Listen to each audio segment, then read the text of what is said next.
Hi everyone, welcome back to my channel. Before we start this video, I need to mention that this setting doesn't work on some iPhones, but if it does work on yours, it can be a lifesaver.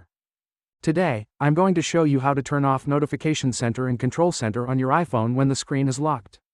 This is an important step to enhance the security of your device.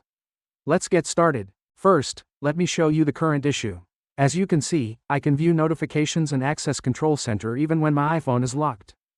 Imagine if your phone gets stolen, the thief can easily turn on airplane mode, making it difficult for you to locate your iPhone. To prevent this, follow these steps.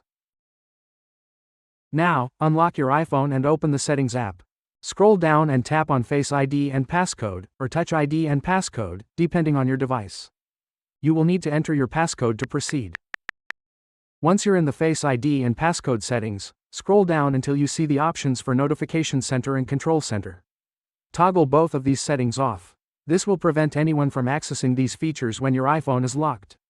Once again, I want to remind you that this setting might not be available on all devices, but give it a try and see if it works for you. If it does, it can greatly improve the security of your iPhone. Thanks for watching. If you found this video helpful, please give it a thumbs up, share it with your friends, and subscribe to my channel for more tech tips. Don't forget to hit the bell icon to get notified whenever I post a new video. See you next time, peace out.